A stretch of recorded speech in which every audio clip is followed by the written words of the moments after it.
বিজেপির মাথা খারাপ হয়ে গেছে, কখন কি বলছে আর কখন কি বকছে। সেন্ট্রাল গভর্নমেন্টে যত লোক আছে সবাইকে বলে দিচ্ছে बीजेपी जा बोलेगा वही करना पड़ेगा। क्यों करना पड़ेगा? আপনারা ভাববেন না, চিন্তা করবেন না, আপনারা না হলে আপনাদের সব অধিকার কেড়ে নেবে। এদের দরজা বন্ধ করতে গেলে মনে রাখবেন ভোটের দিন এদের করতে হবে জব্দ, কাউন্টিং এর দিন এদের জব্দ করতে হবে, এদের স্তব্ধ করতে হবে, এদের বাংলায় শূন্য করে দিন, আর দিল্লিতেও আগামী দিন মহাশূন্যে পাঠিয়ে দেবো আমরা।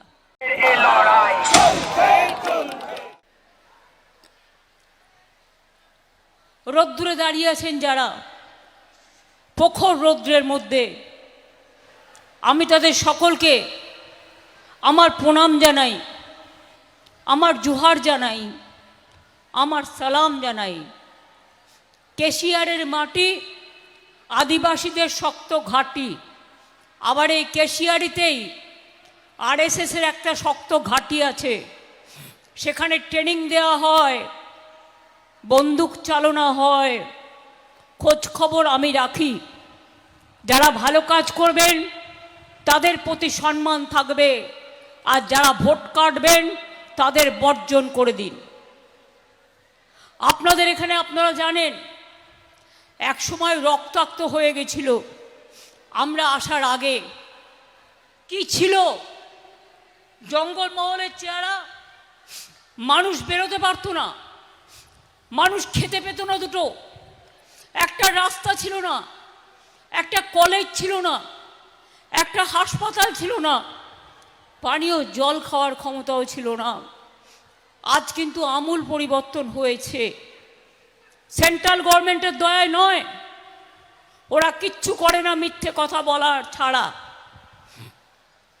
এখানে আমোদি প্রমোদি বাবু আসছেন আর মোটা ভাই আসছেন, বন্যা হলে আসে না, ঝড় হলে আসে না, জল হলে আসে না, শুধু ভোট হলে ভোট পাখি শালিক পাখির মতো উড়ে আসে, আবার ফুরুত করে উড়ে চলে যায়।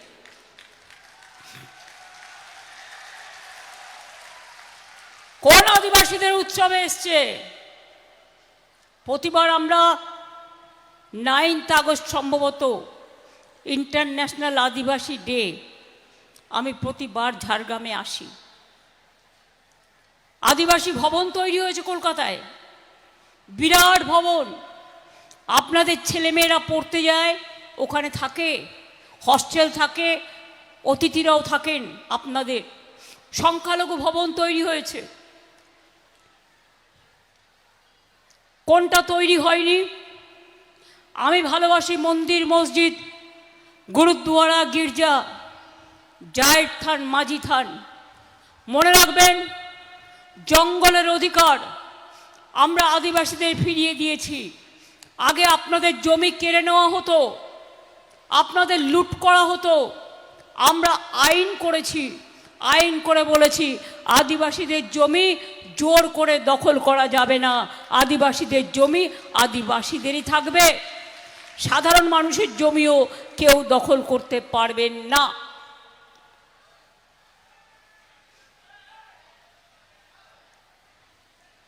পরেশকে আমরা পার্টির কাজে লাগাবো।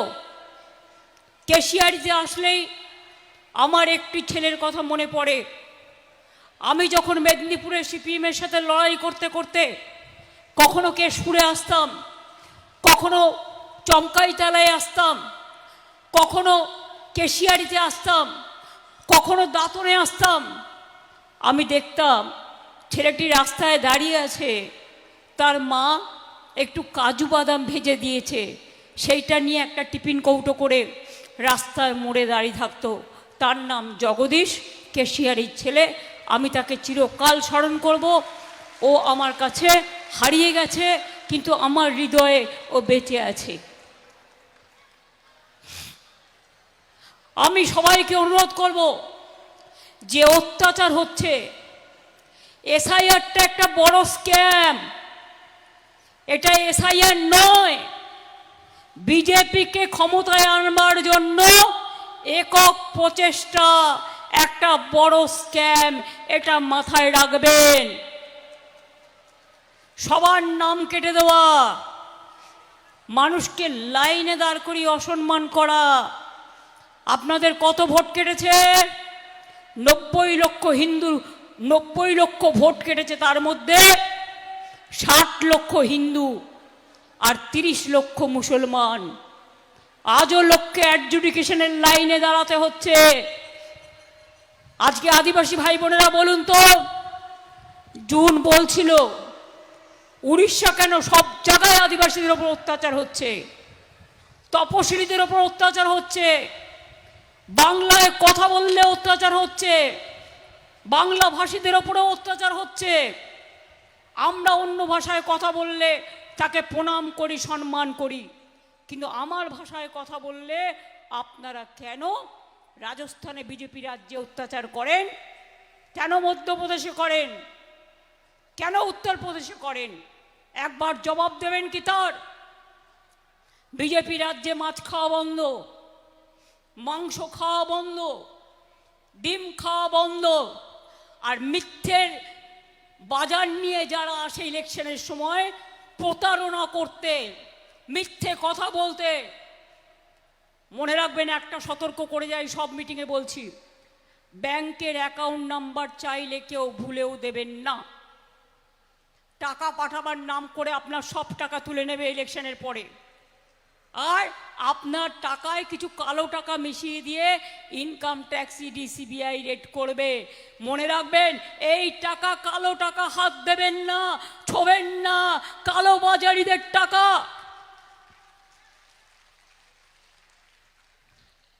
এদের মধ্যে অনেক লুকিয়ে আছে চোর ডাকাত, যারা হলদিয়াকে বেচে দিয়েছে, যারা মেদিনীপুর পূর্বকে বেচে দিয়েছে, যারা টোল ট্যাক্স থেকে শুরু করে, রেল থেকে শুরু করে, সেল থেকে শুরু করে, এলআইসি থেকে শুরু করে সব বেচে দিয়েছে।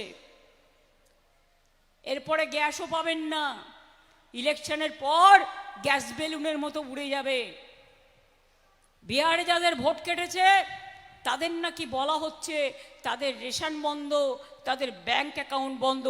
আমি বলি, আমি থাকতে আমি এসব করতে দেব না, এটা মাথায় রাখবেন। ইলেকশন চলাকালীন পার্লামেন্টের ডিলিমিটেশন বিল নিয়ে আসছে। কত বড় অন্যায় দেখুন, ওয়েট করতে পারলো না, কারণ টুকরো টুকরো করবে বাংলাকে, এই করার নাম করে এনআরসি করবে।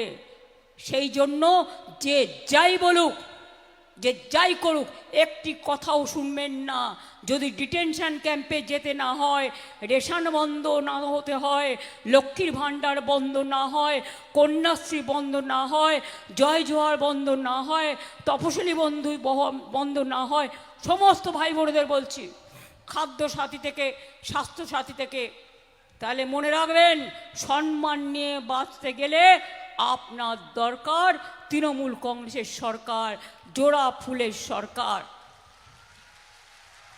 আমি দাতনকেও বলবো, কেশিয়ারিকেও বলবো, কে প্রার্থী ভুলে যান, সরকারটা আমি করব, 294টা কেন্দ্রে আমি প্রার্থী, এটা মনে রাখবেন। আমাদের তো লড়াই করতে হচ্ছে বিজেপির সাথে নয়, বিজেপি ফিনিশ ওয়াশিং মেশিনের সাথে। এমনকি কালকে আমার ভোট কেন্দ্রে জেনে রাখুন, আমার নমিনেশন নিয়ে, আমার নমিনেশন কাটবার জন্য ওই গদ্দাররা আমার নামে দুটো মিথ্যে অ্যাফিডেভিট করে আমার নমিনেশন ক্যান্সেল করার চেষ্টা করেছিল, পারেনি লাস্ট অবধি, কিন্তু মনে রাখবেন করেছিল, অনেক অসম্মান করেছিল যাতে আমি না দাঁড়াতে পারি। তাহলে বুঝতে পারছেন, আমার ওপর যদি এই অত্যাচার হয়, তাহলে আপনাদের ওপর কত অত্যাচার করতে পারে ওরা।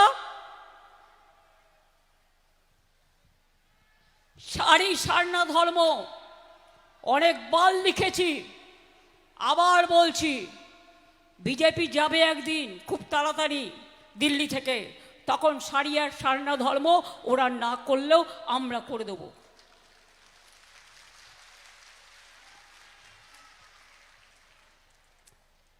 আপনারা জানেন কালকে কি বলেছে ওদের সংকল্পতে? সংকল্প না হাতি, মিথ্যে কথার সব বেসাতি আমরা যেটা বলি। তাতে বলেছে ইউসিসি করবে। ইউসিসির মানে জানেন? Uniform civil code. মানে আপনার কোনো অধিকার থাকবে না আপনার ইচ্ছে মতো আপনার ধর্মচর্চা করার, আপনার সংস্কৃতি মানার। আপনার দেখুন, হিন্দুদের বিয়ে হয় এক মতে, তপশিলীদের বিয়ে হয় এক মতে, আদিবাসীদের বিয়ে হয় এক মতে, সংখ্যালঘুদের বিয়ে হয় এক মতে, খ্রিস্টানদের বিয়ে হয় এক মতে। এক একটা ধর্মের এক এক রকম মত পথ। এরা বলছে না, একটাই পথ হবে। বিজেপি মন্ত্র শিখিয়ে দেবে, বিজেপি যা বলে দেবে সেটাই করতে হবে। এটা দেশের জন্য সব মানুষের সব কিছু কেড়ে নেবে। আপনার সংস্কৃতি, আপনার শিক্ষা, আপনার ধর্ম, আপনার ঐতিহ্য। আদিবাসীর মেয়েদের বিয়ে হয় আমি দেখেছি ডোলায় চড়িয়ে। আমাদের হিন্দুদের বিয়ে হয় সন্ধ্যেবেলায়, ওদের বিয়ে হয় দুপুরবেলায়। সংখ্যালঘুদেরও বিয়ে হয় দুপুরবেলায়, আমাদের বিয়ে হয় সন্ধ্যেবেলায়। এক একটা ধর্মীয় রীতিনীতি মেনে যার যার নিজস্ব অধিকার। ইউনিফর্ম সিভিল কোড মানে কি? একটাই বিজেপি, একটাই নীতি। একটাই বিজেপি, একটাই বিধর্ম। একটাই বিজেপি, সর্বধর্মের সর্বনাশ। আমরা পুরোপুরি এটাকে অপোজ করব। আর কেন? এখন সবাই যখন নির্বাচনে ব্যস্ত আছে তখন তোমাকে এই বিলগুলো আনতে হচ্ছে। মেজরিটি আজকে আছে, তুমি আজকে বিল পাস করবে, কালকে তুমি ক্ষমতায় থাকবে না, আমরা বাতিল করে দেবো। তুমি যা যা স্বেচ্ছাচারী বিল করেছো সব বাতিল করে দেবো আমরা। বাংলায় লাগিয়েছে ইভিএম মেশিন ট্যাপ করা থেকে শুরু করে, মেশিনে ভোট ট্যাপ করা থেকে শুরু করে। এরা থাকলে ফ্রি অ্যান্ড ফেয়ার ইলেকশন হতে পারে না। আমরা চাই ফ্রি অ্যান্ড ফেয়ার ইলেকশন। বিজেপির মাথা খারাপ হয়ে গেছে, কখন কি বলছে আর কখন কি বকছে।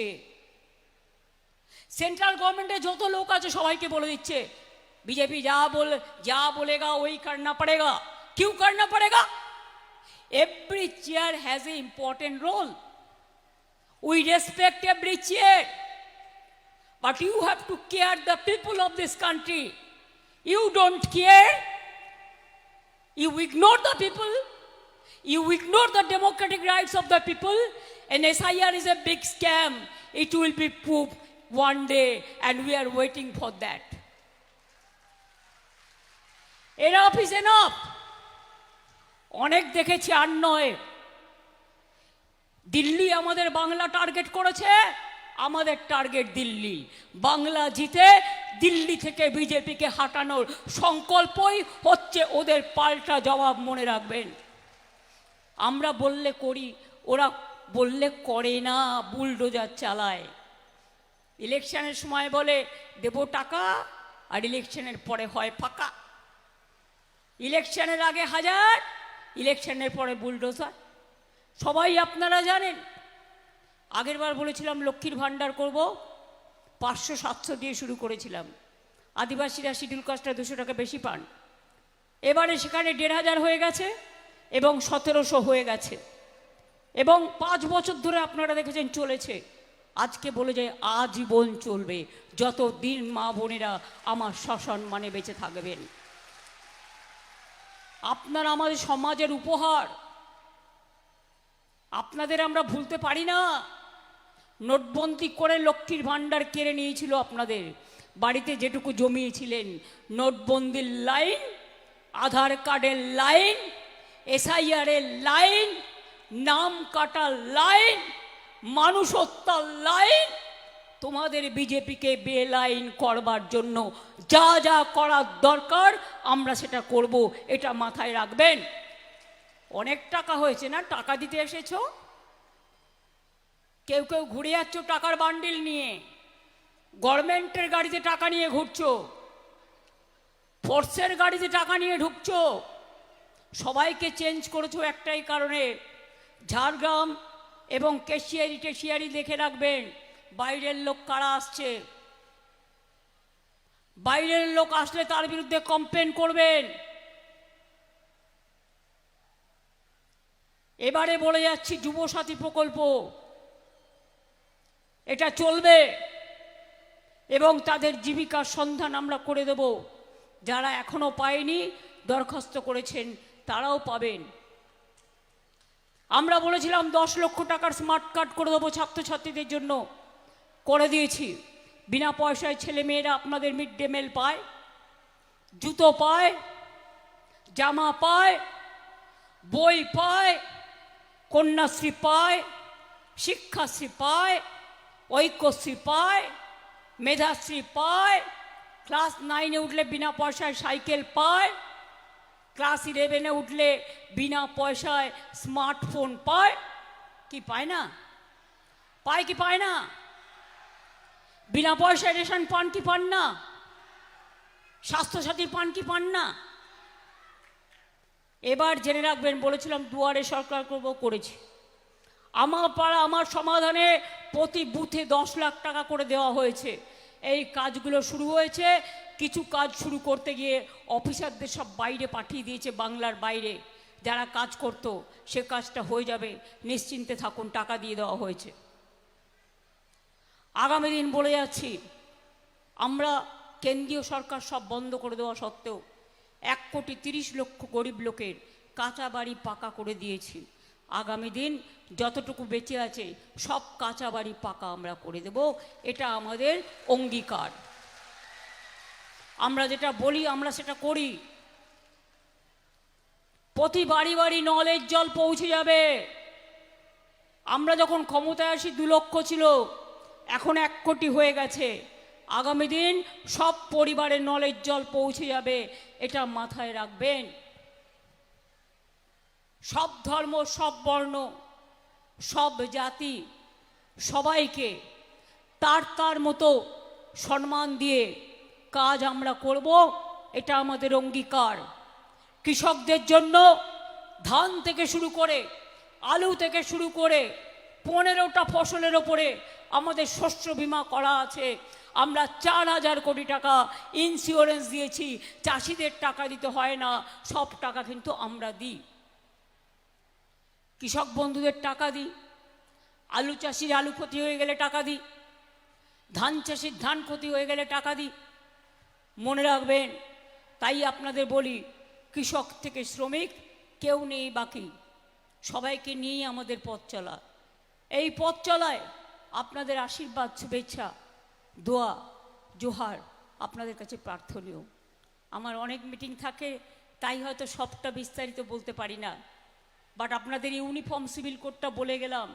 নিজেদের মধ্যে আলোচনা করবেন, হাউ ডেঞ্জারাস, এটা কত ভয়ঙ্কর, এটা দেখে নেবেন।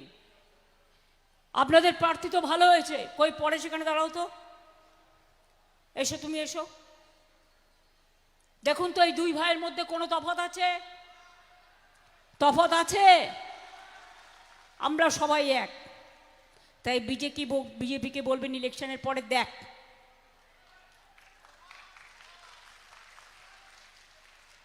জোয়ার বলে বলবো, যতই করো হামলা আবার জিতবে বাংলা। ভোটের দিন হবে বদলা, গণতন্ত্রে ভোট দিয়ে আবার জিতবে বাংলা। যতই করো চক্রান্ত, বিজেপি তুমি হবে ব্যর্থ। আর মানুষকে, মানুষের অধিকার কেড়ে নিয়ে মানুষের সর্বনাশ করলে নিজেদের বিনাশ হবে, জেনে রেখো। আর যে বাবুরা তোমাদের খুশি করতে গিয়ে মানুষের উপর অত্যাচার করছে, যদি ঈশ্বর, আল্লাহ, বিরসা মুন্ডা, রঘুনাথ মুর্মু বলে কিছু থাকে, তোমাদের কিন্তু বিচার একদিন হবে মানুষের আদালতে। মনে রেখো, পাপে কখনো বাপেরেও ছাড়ে না, এটা মাথায় রেখো। তাই বলি, ভালো থাকবেন, সুস্থ থাকবেন। অনেক অনেক ধন্যবাদ, নমস্কার, প্রণাম, সালাম, জোহার, জয় হিন্দ, বন্দে মাতরম, জয় জোহার। ইনশাল্লাহ এবং জয় বাংলা, জয় বাংলা, জয় বাংলা, জয় বাংলা। জিতবে বাংলা, জিতবে বাংলা, তৃণমূল জিতবে বাংলা, তৃণমূল জিতবে বাংলা, জোড়া ফুল জিতবে বাংলা। কেউ কাউন্টিং ছেড়ে চলে যাবে না। প্রথমে স্লো কাউন্টিং করবে, মেশিন খারাপ করে দেবে। মেশিন খারাপ করে দিলে নতুন মেশিন আনতে বলবে। অনেক লাইন আপনারা দিয়েছেন মানুষ, এবার ভোটের লাইনে বিজেপিকে বেলাইন করবার জন্য মেশিন খারাপ হলে খারাপ মেশিনে ভোট দেবেন না, ওখানে চিক ঢুকিয়ে দিয়ে বিজেপির ওখানে ভোট ফেলবে। নতুন মেশিন আসবে, প্রত্যেকটা কাউন্টিং করে নিতে হবে, প্রত্যেকটা পার্টিকে ভোট দিয়ে দেখতে হবে সেটা ঠিক আছে কি না। আর সন্ধে হয়ে গেলেও ওরা স্লো কাউন্টিং করবে, ওরা স্লো ইলেকশন করবে। আপনারা ভাববেন না, চিন্তা করবেন না, আপনারা না হলে আপনাদের সব অধিকার কেড়ে নেবে। এদের দরজা বন্ধ করতে গেলে মনে রাখবেন, ভোটের দিন এদের করতে হবে জব্দ, কাউন্টিংয়ের দিন এদের জব্দ করতে হবে, এদের স্তব্ধ করতে হবে, এদের বাংলায় শূন্য করে দিন, আর দিল্লিতেও আগামী দিন মহাশূন্যে পাঠিয়ে দেবো আমরা।